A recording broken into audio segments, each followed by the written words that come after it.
அஸ்ஸலாமு அலைக்கும் வரஹ்மத்துல்லாஹி வபரகாத்துஹு. அன்பிற்குரியவர்களே, இன்னைக்கு நாம் இந்த பயானில் பார்க்க போகிறது சலாமை பற்றி. அன்பிற்குரியவர்களே, இந்த சலாம் எங்கிருந்து வந்தது, எப்போ, யார்கிட்ட இருந்து, யார் மூலமாக நமக்கு வந்தது அப்படிங்கிறது உங்களுக்கு தெரியுமா? அல்லாஹாலா நபி ஆதம் அலைஹிஸ்ஸலாம் அவர்களை படைச்சிட்டு ஆதம் அலைஹிஸ்ஸலாம் அவர்களை பார்த்தா அல்லாஹாலா சொல்கிறான், நபியே ஆதமே, நீர் சென்று அங்கு அமர்ந்திருக்கும் மலக்குகளின் கூட்டத்தினருக்கு சலாம் கூறுவீராக. அதற்கு பதிலாக அவர்கள் உமக்கு வழங்கும் காணிக்கையை செவிமடுப்பீராக. நிச்சயமாக அது உமக்கும் சந்ததியினருக்கும் உரிய காணிக்கையாகும் அப்படின்னு சொல்கிறான். அதன்படி ஆதம் அலைஹிஸ்ஸலாம் அவர்கள் போய் மலக்குகளின் கூட்டத்திற்கு சலாம் சொல்கிறாங்க. சலாம் எப்படி சொல்லணும் அப்படின்னு கேட்குறாங்க. அஸ்ஸலாமு அலைக்கும் அப்படின்னு கூறுங்கள் அப்படின்னு அறிவிக்கப்படுது. அப்போ ஆதம் அலைஹிஸ்ஸலாம் அதே மாதிரி மலக்குகளை பார்த்து சலாமை சொல்கிறாங்க. அப்போ அதற்கு பதில் மலக்குகள் என்ன சொல்கிறாங்கன்னா, வலைக்கும் அஸ்ஸலாம் வரஹ்மத்துல்லாஹ் அப்படின்னு சொல்கிறாங்க. அதாவது சலாமோடு சேர்த்து ரஹ்மத்துல்லாஹ் அப்படிங்கிற வார்த்தையும் அதிகப்படுத்தி சொல்கிறாங்க.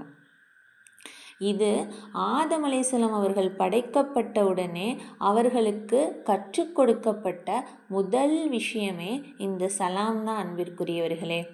அதுவும் ஆதம் அலைஹிஸ்ஸலாம் அவர்கள்கிட்ட இருந்து அவங்களுக்கு மட்டும் கிடையாது, அவங்களுடைய உம்மத்தினர் எல்லாருக்குமே உரிய காணிக்கை இதுதான் அல்லாஹாலா அவங்க படைக்கப்பட்ட அன்னைக்கே தெரியப்படுத்திட்டான். அப்போ எவ்வளவு முக்கியத்துவம் வாய்ந்தது, கண்ணியம் வாய்ந்தது இந்த சலாம்ங்கிறத கொஞ்சம் சிந்திச்சு பாருங்க. ஆதம் அலைஹிஸ்ஸலாம் அவர்களுக்கு பிறகு எத்தனையோ நபிமார்கள் போயிருக்காங்க. எவ்வளவோ சுகுப்புகள், எவ்வளவோ வேதங்கள் இறக்கப்பட்டது, சட்டத்திட்டங்கள் மாற்றப்பட்டது. அந்தந்த காலத்திற்கு தகுந்த மாதிரி, அந்தந்த மக்களுக்கு சமுதாயத்திற்கு தகுந்த மாதிரி சட்டத்திட்டங்கள் இயற்றப்பட்டது, மாற்றப்பட்டது. ஆனால் அன்றிலிருந்து இன்னைக்கு வரைக்கும் இன்ஷா அல்லாஹ் மறுமை நாள் வரைக்கும் இந்த நமக்கு இறைவன் மூலமாக கொடுக்கப்பட்ட காணிக்கையான சலாம், அஸ்ஸலாமு அலைக்கும்ங்கிற வார்த்தை மாறவே மாறாது. மாஷா அல்லாஹ், அல்ஹம்துலில்லாஹ். அவ்வளவு கண்ணியமானது, சங்கையானது அந்த வார்த்தை. அப்போ அல்லாஹாலா அந்த சலாமை நமக்கு கொடுத்து, அதை நம்ம சலாம் ஒருத்தர் நமக்கு சொல்கிறாங்கன்னா அவங்களுக்கு பதில் எப்படி சொல்லணுங்கிறதையும் நமக்கு கற்று தந்திருக்கான். அதை விட அதிகப்படுத்தி அவங்களுக்கு பதில் சொல்லுங்க, அல்லது அவங்க சொல்கிறதையே திருப்பி சொல்லுங்க அப்படின்னு கற்று தந்திருக்கான். அல்ஹம்துலில்லாஹ். இந்த சலாம் இவ்வுலகத்தில் கிடையாது, இவ்வுலகத்தோடு கிடையாது, மறுமையிலையும் உங்களுக்கு சலாம்ங்கிற வார்த்தை ரஹ்மானிடமிருந்து உண்டுன்னு அல்லாஹாலா குர்ஆன் ஷரீஃபில் சொல்லியிருக்கான். இன்னைக்கு ரசூலுல்லாஹுடைய உம்மத்துக்களாகிய நாமும் சரி, நமக்கு பின்னரும் இன்ஷா அல்லாஹ் உலக அழிவு நாள் வரைக்கும் வரக்கூடிய மோமின்களுக்கும் சரி, அல்லாஹ்விடமிருந்து கொடுக்கப்பட்ட காணிக்கை அஸ்ஸலாமு அலைக்கும் அப்படிங்கிற வார்த்தை தான். அல்ஹம்துலில்லாஹ். நபி ஸல்லல்லாஹு அலைஹி வஸல்லம் அவர்கள்கிட்ட போய் ஒரு மனிதர் கேட்குறாரு, அல்லாஹ்வின் தூதரே, இஸ்லாத்திலின் நற்செயல்கள்லேயே மிகச்சிறந்த நற்செயல் எது அப்படின்னு கேட்குறாரு. அப்போ ரசூலுல்லாஹ் சொல்கிறாங்க, மக்களுக்கு நீர் உணவளிப்பதும் அறிந்தவருக்கும் அறியாதவருக்கும் சலாம் சொல்வதாகும் அப்படின்னு சொல்கிறாங்க. அதாவது நாம் தெரிஞ்சவங்க தெரியாதவங்க யாராக இருந்தாலும் சரி, ஒரு முஸ்லீமை பார்த்தா சலாம் சொல்லுங்க அப்படின்னு ரசூலுல்லாஹ் சொல்லியிருக்காங்க.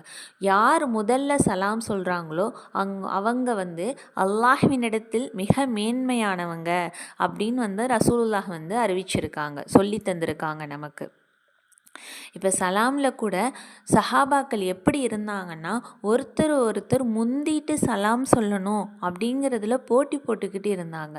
அப்படி அல்லாஹாலாவுடைய வார்த்தைகளையும் ரசூலுல்லாவுடைய வார்த்தைகளையும் கடைபிடிக்கக்கூடியவங்களாக அவங்க இருந்தாங்க. இன்னைக்கு சலாம்ங்கிற வார்த்தையை கூட நாம் அதிகமாக பயன்படுத்துறது கிடையாது. அப்படியே சொன்னாலுமே அது அழகாக இருக்கணும், ஸ்டைலாக இருக்கணும் அப்படிங்கிற எண்ணத்தில் நம்மில் அதிகமானவங்க அந்த உச்சரிப்புக்களை கூட மாற்றுறோம். ஃபி அமானில்லா, அது அல்லாஹ்விடமிருந்து நமக்கு கொடுக்கப்பட்ட காணிக்கை. அந்த வார்த்தையை எப்படி உச்சரிக்கணுமோ, எப்படி சொல்லணுமோ அந்த மாதிரி அழகிய முறையில் சலாம் சொல்லுங்க. சலாமையுமே அஸ்ஸலாமு அலைக்கும் வரஹ்மத்துல்லாஹி வபரகாத்துஹுன்னு முழுமையாக சொல்லுங்க இன்ஷா அல்லாஹ். துஃபைல் ரலியல்லாஹ் அறிவிக்கிறாங்க, நான் அப்துல்லாஹ் இப்னு உமர் ரலியல்லாஹுவை பார்க்குறதுக்காக போனேன். அவங்க என்னை கடைவீதிக்கு கூட்டிகிட்டு போனாங்க. அங்கே போயிட்டு அழுகுன பொருட்கள், மலிவான பொருட்களை விற்கக்கூடிய வியாபாரிகளுக்கு அப்துல்லாஹ் ரலியல்லாஹ் சலாம் சொன்னாங்க. அப்புறம் விலை உயர்ந்த பொருட்களை விற்கக்கூடிய வியாபாரிகளுக்கு சலாம் சொன்னாங்க. அப்புறம் ஏழை எளிய மக்கள், செல்வந்தர்கள், அங்கே வந்து போகிற எல்லா மக்களுக்கும் அப்துல்லாஹ் ரலியல்லாஹ் வந்து சலாம் சொல்லிக்கிட்டே இருக்காங்க. அதுக்கப்புறம் 2 பேரும் திரும்பி வந்துடுறாங்க. அடுத்த நாளும் துஃபைல் ரலியல்லாஹ் அப்துல்லாஹ் ரலியல்லாஹ்வை பார்க்க போகிறாங்க. அப்போ அப்துல்லாஹ் இப்னு உமர் ரலியல்லாஹ் சொல்கிறாங்க, துஃபைலே வாங்க நாம் வந்து கடைவீதிக்கு போகலாம்.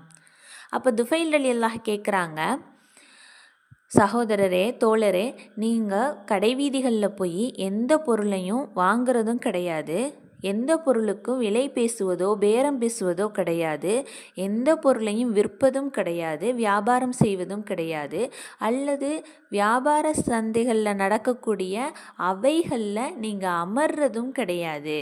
அப்படி இருக்கும்போது நாம் ஏன் கடைவீதிக்கு போகணும், நாம் இங்கேயே அமர்ந்து பேசலாம் அப்படின்னு சொல்கிறாங்க. அதற்கு அப்துல்லாஹ் ரலியல்லாஹ் சொன்னாங்க, துஃபைலே, நாம் கடைவீதிக்கு போகிறது எதுக்கு தெரியுமா, அங்கே இருக்கக்கூடிய மக்களுக்கு சலாம் சொல்வதற்காகத்தான் அப்படின்னு சொல்கிறாங்க.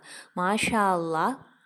சிந்திச்சு பாருங்க நண்பர்களே, எந்த அளவுக்கு அல்லாஹுடைய வார்த்தையும் ரசூலுல்லாஹுடைய வார்த்தையும் சஹாபாக்கள் கடைபிடிச்சிருக்காங்கன்னு சிந்திச்சு பாருங்க.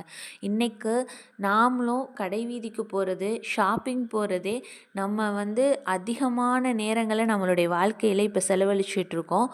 இது இன்னும் வருங்காலங்களில் ரொம்ப மோசமான சூழ்நிலையை நோக்கி போகும். ஏன்னா இப்போ அது வந்து நம்மளுடைய அத்தியாவசியமான ஒரு விஷயமாக அது மாறிக்கிட்டு இருக்கு. ஃபியமானில்லா. ஆனால் அப்போது அல்லாஹுடைய வார்த்தையை, ரசூலுல்லாஹுடைய வார்த்தையை செயல்படுத்தணுங்கிறதுக்காக வேண்டி கடைவீதிக்கு போயிருக்காங்க. அங்கே போனால் நிறைய மக்களை பார்க்கலாம், அந்த நிறைய மக்களுக்கு சலாம் சொல்லலாம், அதன் மூலமாக நிறைய நன்மைகளை சம்பாதிக்கலாம் அப்படின்னு நினச்சி கடைவீதிக்கு போயிருக்காங்க. அப்போ எந்த அளவுக்கு அவங்களுடைய ஈமான் இருந்தது அப்படிங்கிறத யோசிச்சு பாருங்கள். இன்ஷா அல்லாஹ் நாமும் சலாமை தெரிஞ்சவங்க தெரியாதவங்க எல்லாருக்கும் சொல்லணும். முடிஞ்ச வரைக்கும் முயற்சி பண்ணுங்கள். நம்மளுடைய குழந்தைகளுக்கும் கற்றுக் கொடுங்க.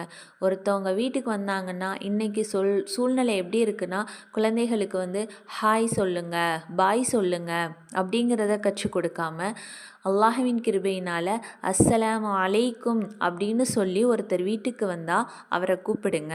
ஒருத்தர் அதே மாதிரி கிளம்புனாங்கன்னா அஸ்ஸலாமு அலைக்கும்னு சொல்லி விடை பெறுங்க. இப்படிங்கிற விஷயங்கள் எல்லாம் குழந்தைகளுக்கும் கற்றுக் கொடுங்க. அல்லாஹ் தஆலா அந்த சலாமில் இருக்கக்கூடிய சாந்தியையும் சமாதானத்தையும் நம் அனைவரின் மீதும் தரட்டும் என்று துஆ செய்கிறேன். அஸ்ஸலாமு அலைக்கும் வரஹ்மத்துல்லாஹி வபரகாத்துஹு.